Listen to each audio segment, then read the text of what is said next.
My name is Maggie Liberty. I'm 32 years old, and I've dedicated my life to designing buildings that infuse vitality into Seattle's skyline. As the youngest partner at Green Design Studio, I poured my heart and soul into creating inspiring spaces, which earned me the prestigious National Design Award. But tonight, I'm not the renowned architect. I'm just Maggie, the daughter of Christian Johnson, the CEO of Luminous Systems, who is retiring after 40 years transforming a $10,000 loan into a national empire. I'm sitting alone, a sea of immaculate white linen and flickering candles separating me from the stage. There, my father stands out, flanked by my brothers, Liam and Peter. The ballroom twinkles under crystal chandeliers, a setting worthy of the 200 members of Seattle's business elite, all gathered to celebrate Dad's legacy. I clutch a small, silver-wrapped box in my lap, my fingers brushing the navy blue ribbon, the colors of Luminous Systems. It's my gift to him, a last attempt to make him truly see me. As Dad takes the microphone, his silver hair catching the light, my stomach clenches. I owe everything to my sons, he declares, his voice resonating with pride. Liam and Peter beam beside him. My daughter Maggie, he continues, his gaze sweeping over me without seeing me, never had what it takes for real business. The words hit me like a blow, and a ripple of awkward laughter spreads through the hall. My chest burns, a lifetime of disregard igniting in that instant. I stand up, the box heavy in my hands, feeling all eyes on me.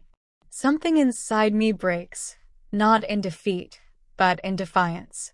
Tonight, everything will change, not just for me, but for our entire family.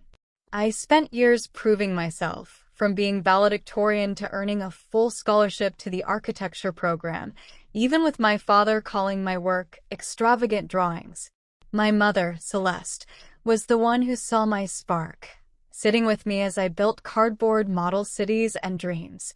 She would whisper, "Your father builds machines, Maggie. You build hope." When she died of ovarian cancer at 16, that hope dwindled. But I pressed on, determined to honor her belief in me. Tonight, as I walk toward the stage, I'm not just carrying a gift. I'm carrying her faith, my truth, and every ounce of strength I've built in the face of my father's doubt. Growing up as Christian Johnson's only daughter meant living in a world where my worth was measured by my father's narrow vision. In our home, with its sleek, modern furniture and glass walls, Dad's mantra was clear: a man provides, a man builds, a man leaves a legacy. My brothers, Liam and Peter, were his pride, groomed to inherit Luminous Systems, his empire of eco-friendly industrial equipment. I was the extra, the girl who didn't fit into his blueprint. My first memory of this hits me. I was 8, and we were at the polished dining table during a Sunday lunch. Dad was explaining supply chain logistics to Liam and Peter, then 11 and 13, their eyes glazed over. I piped up with a question about production efficiency, a term I'd researched in one of his trade magazines. He laughed, his deep chuckle filling the room. "Maggie, why don't you help your mother with the pie? This is a man's conversation." That moment etched a truth into my heart. My ideas didn't matter because I wasn't a man. Dad's story was local legend. Born to a mechanic and a schoolteacher, he carved his own path, turning a $10,000 loan from his uncle into Luminous Systems at 24. By 35, he dominated the Northwest. By 50, his company was a national name in sustainable industrial technology. His grit was undeniable, but so was his rigid belief that only men could carry his torch. My mother, Celeste, was his opposite, a former art history teacher with a warm smile who gave up her career when Liam was born. She spent hours with me, sketching buildings. "Your father builds for function," she'd say softly, "but you, Maggie, you build for the soul." Her death from ovarian cancer when I was 16 left a hole nothing could fill. At her funeral, I overheard Dad tell his cousin, "At least Liam and Peter can carry the company forward." That's what matters. His words, sharp as a blade, confirmed my place, invisible, unless I conformed. No matter how hard I tried, my accomplishments never registered on Dad's radar. I was my high school's valedictorian, outperforming Liam and Peter's mediocre grades. I earned a full scholarship to the architecture program, while they coasted through state colleges on Dad's dime. My GPA was perfect. My nights spent drawing sustainable designs.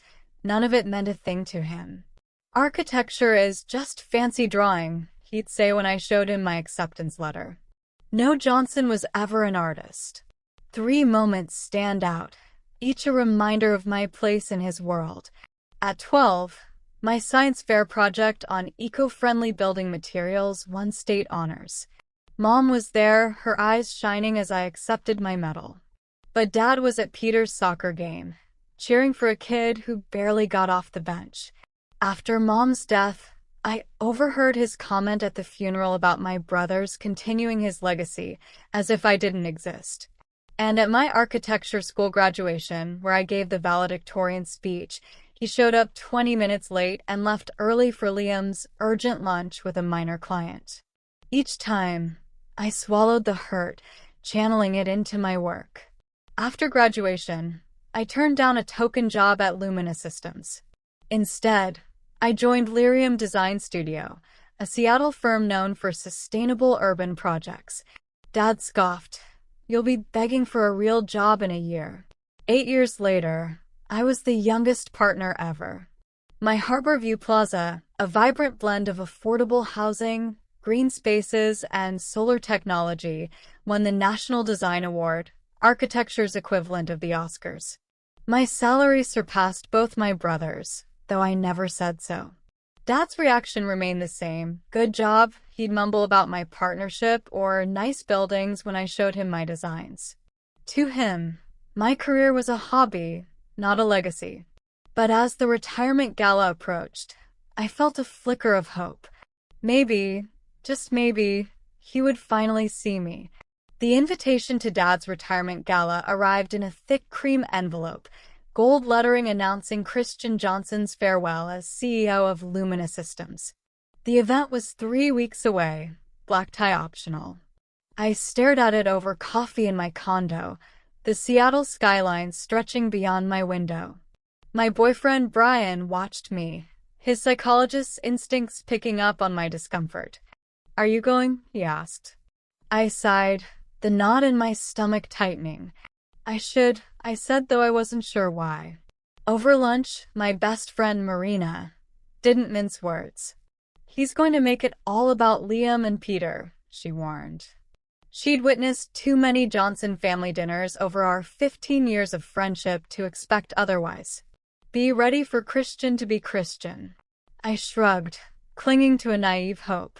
It's his retirement. Maybe he'll reflect, see things differently. Marina's skeptical look said it all. That night, Liam called, asking for photos and a brief text for Dad's tribute video. Despite being left out of the planning, I spent hours sifting through memories. Dad teaching me to ride a bike, his rare smile when I won an elementary school design contest, a Christmas photo where he hugged me tight. I wrote a heartfelt note about his work ethic and vision, omitting our strained relationship. The gift was the hardest part. Watches or golf clubs felt hollow. Then, I visited my mother's safe, untouched since her death. Inside, I found an envelope in her flowing handwriting, for Maggie, when she needs to know her strength. It held clippings of my early design wins, a letter about her pride in me, and photos of my childhood models. Inspired, I gathered my diploma, architecture license, National Design Award, financial data proving my success, and a flash drive of my career highlights. I wrapped it all in silver paper with a navy blue ribbon, attaching a card, "From your biggest disappointment." As I wrapped it, Mom's words echoed. Sometimes, the truth is the greatest gift. The ballroom glittered, chandeliers casting light on white-covered tables, centered with orchids and lilies in Lumina Systems' blue and white colors. I entered right on time, dodging the photographers snapping guest photos against the company logo. Banners reading 40 years of innovation hung proudly. During the cocktail hour, Dad's colleagues, executives, board members, old golf buddies greeted me with slight bewilderment. "Still doing that architecture thing?" they'd ask, as if my career was an eccentricity. "Your father must be proud," they'd add, their tone doubtful. Liam waved from across the room, standing with his wife Hillary and Peter with his wife Joyce. Our small talk avoided anything real. Vacations, weather, nothing more. Dad was with investors, but I caught him for a moment. "Maggie, you came," he said, his half-hug stiff, his eyes scanning my dress. Looking professional for once. I forced a smile. "Congratulations on your retirement, Dad." He nodded, already distracted. "Your brothers planned a great night," he said, moving on. I was seated at table 12 with distant cousins and mid-level employees, far from the head table where Liam and Peter flanked Dad. The gift box sat next to my chair as waiters brought salmon I couldn't taste, my throat tight with nerves. The tribute video played. Young Dad, shaking hands with senators, coaching my brother's baseball teams. I appeared once, a child in a faded family photo, erased from his legacy. Colleagues praised his leadership. Liam and Peter spoke of his mentorship. Then Dad took the stage, his tie straightened, signaling something big. 40 years building from nothing, he began, pride overflowing. He lauded his employees, then turned to the personal. "My sons, Liam and Peter, are my greatest pride. They have what it takes to lead Lumina Systems." His eyes met mine. Unlike my daughter Maggie, who chose a path that doesn't measure up. She never had the grit for real business. Laughter echoed, sharp and uncomfortable. My heart pounded, face burning. I clutched the box, stood, and walked to the stage, my heels echoing in the sudden silence. Each step toward the stage felt like walking through quicksand, 200 pairs of eyes burning into me. My heart hammered, but years of presenting designs to skeptical clients steadied my posture. Dad was at the podium, his smile faltering as I approached. Liam half rose, uncertain, but Peter's hand on his arm stopped him. I ascended the 3 steps, my emerald dress catching the chandelier's light, and faced my father. "Maggie," he said into the microphone, his voice low. "It's not the time." His eyes held a warning, but I was done shrinking myself. "Congratulations, Dad," I said, my voice clear despite the inner storm. "I brought you something." I held out the silver box, its navy ribbon gleaming. He hesitated, his expression split between irritation and discomfort. "It's from your biggest disappointment," I added, placing it in his hands. "Open it when I'm gone." I turned. The silence was deafening as I descended the stage, past the head table where my brothers sat motionless, past wide-eyed executives, relatives staring at their plates. I walked through the ballroom's double doors into the quiet lobby. My composure held until I reached my car in the parking garage. Then the dam broke.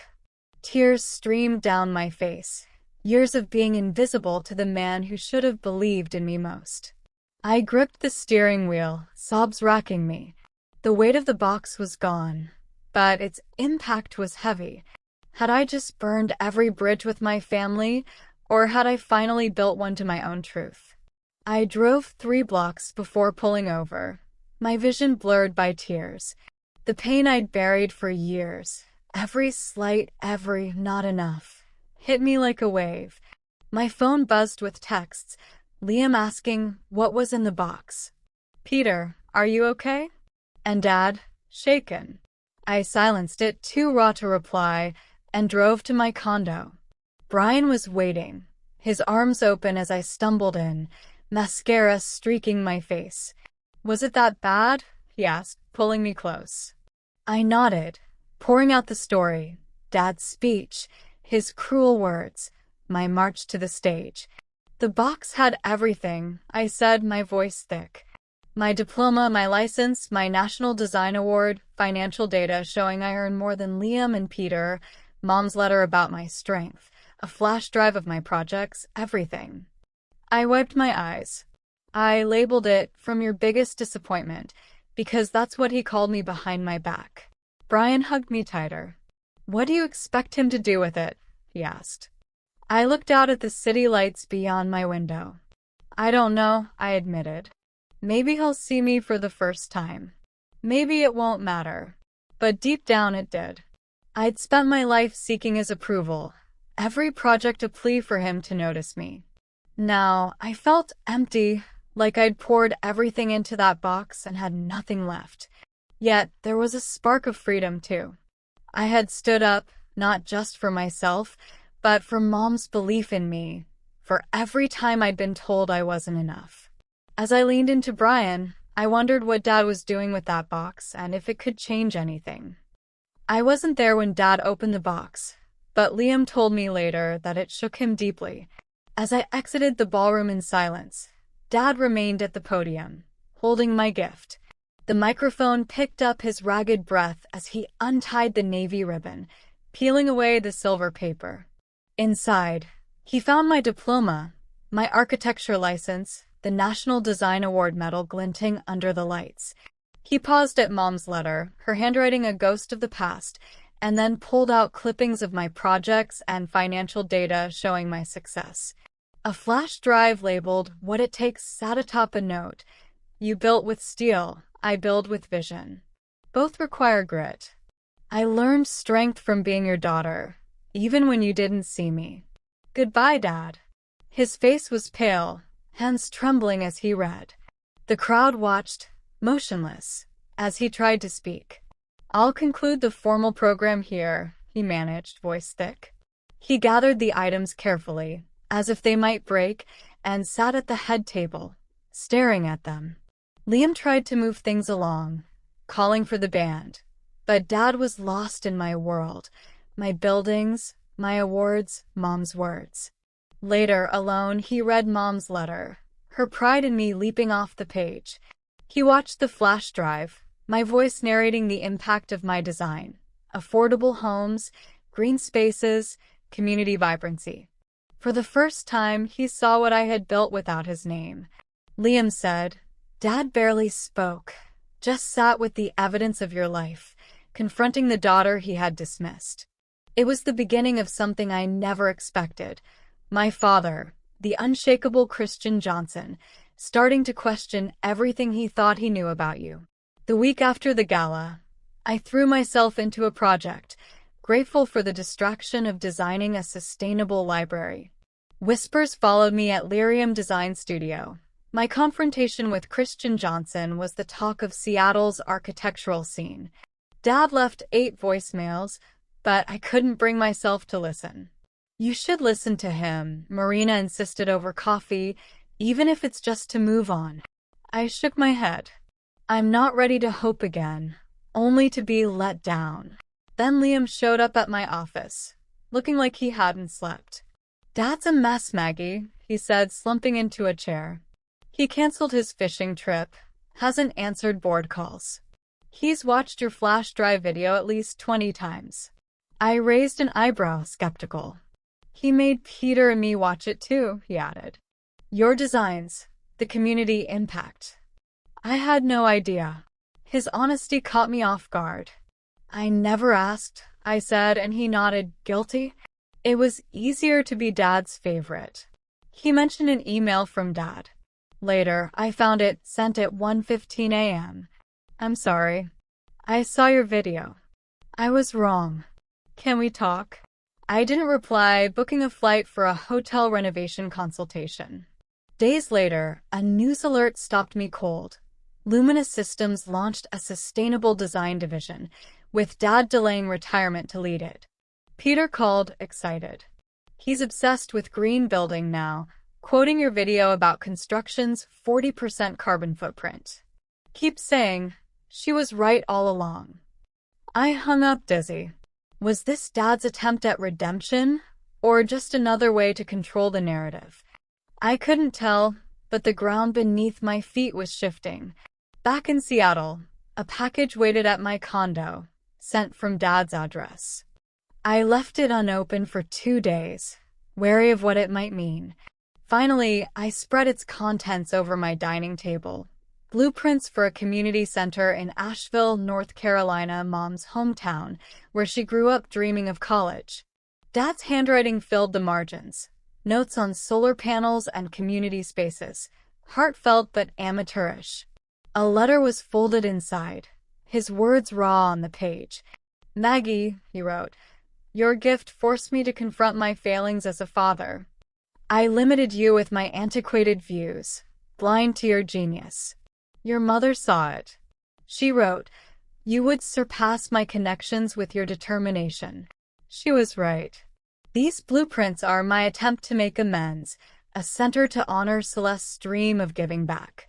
I would be honored if you would review them, perhaps even lead the project. I will wait until you are ready. With regret and respect, Dad." I read it 3 times, searching for manipulation, but finding only sincerity. After 2 days, I sent a message, "Coffee. Wednesday, 10 a.m. He replied instantly, "I'll be there."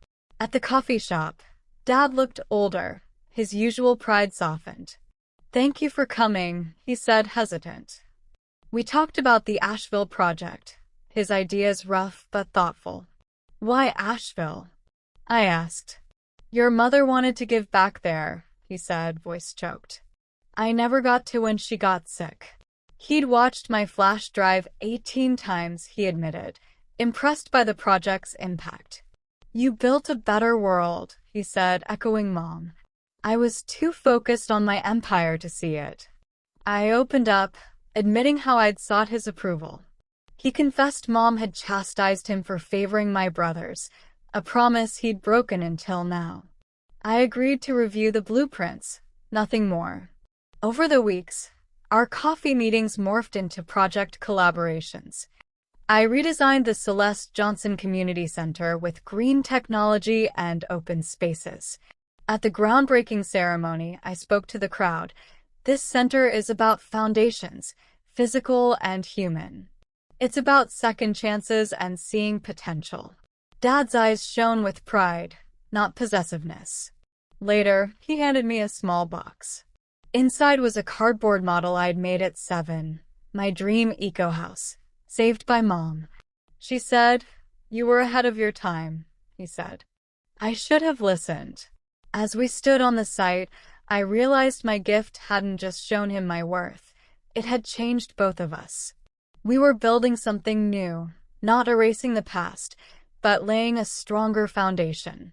Thank you for listening to Maggie's story. If you enjoyed this video, please like and share to support us in bringing more inspiring stories, and subscribe to the channel so you don't miss any new releases. See you in the next video.